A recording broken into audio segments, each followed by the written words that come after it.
We are back now with football great and world-famous magician Jon Dorenbos and his incredible story of resilience and forgiveness. And you were just talking, you said, we're in a club that no one wants to be in. I lost my sister, you lost your mother. You've done something, though, that I don't know anybody else who could pull this off. You faced your father 27 years after? Yeah, 27 years the murder after. of your mother? Yeah, and it was life come full circle for me. And at times I had thought about seeing him or contacting him. I just never did because there's nothing in my life that triggered action. And my wife got pregnant, and we were weeks before my daughter was being born, and all this happened 5.5 months ago. And I realized that at that moment, I wanted to see him because there's 3 words I've never said out loud. I've never said, I forgive you. And I realized that forgiveness to me changed, and I redefined it for myself to have peace and clarity. And instead of becoming what I had, instead of being what I didn't want, I wanted to find motivation in being the best father and husband I could possibly be.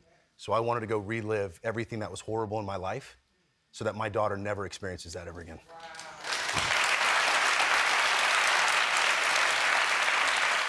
Reliving, and when you describe that, I visually see this kid in the car, and as you said, when you were driving off that day from your father, his image getting smaller and smaller in the mirror of the vehicle. Now you're face to face. You're a grown man. You've done the work through therapy, but you're still his kid.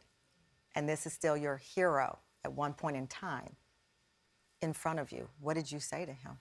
We sat down for 5.5 hours. And I think what's more important than what was said, it was the approach to why I was going and why I was there.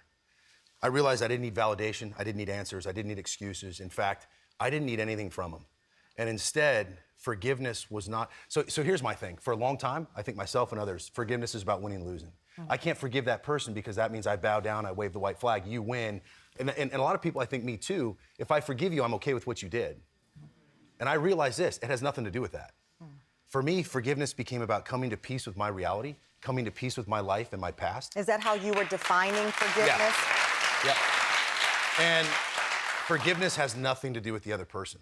It doesn't mean I agree with you. It doesn't mean I'm okay with what you did. In fact, what I realized is I didn't agree with my dad for killing my mom, and I don't think I forgave him for that.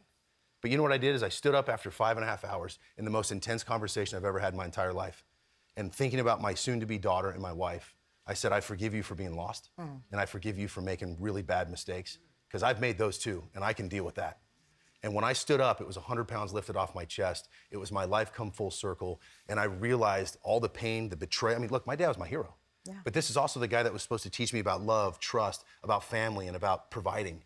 And yet he betrayed my family more than anybody. And so for me to relive that and to look at him and realize everything I don't want to be, there's a choice right there. Because life happens. And this happened 5 months ago. 5.5 months ago. You detail forgiveness in your book. Would you ever see him again? Do you have any desire to see him again? No, because that's not what it was about. It wasn't about us continuing a relationship. Yeah. It was about me closing a chapter and starting a new chapter. Yes. A big part of that chapter, of course, your beautiful family, but also magic. Yep. That thing that you discovered early in your life became the next chapter in your life. It was my outlet. Like I said, when I sit down and shuffle, the world quiets. So to me, life is magic isn't about the trick. And when I did my finale on AGT was my ballad, right? And it was my love song. It saved your life? It saved my life. Wow.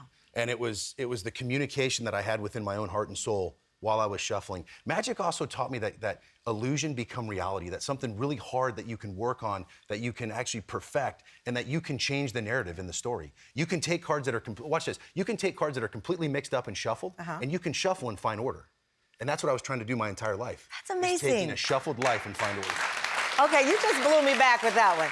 You can shuffle and find order. Yeah. Because we often think of shuffling as chaotic, but you shuffle to find order. And it's redefining what your order is. And so as I was a kid, the magic that I learned along the way was completely in line and parallel with where I was in my life within therapy and where I was emotionally trying to figure out who I was.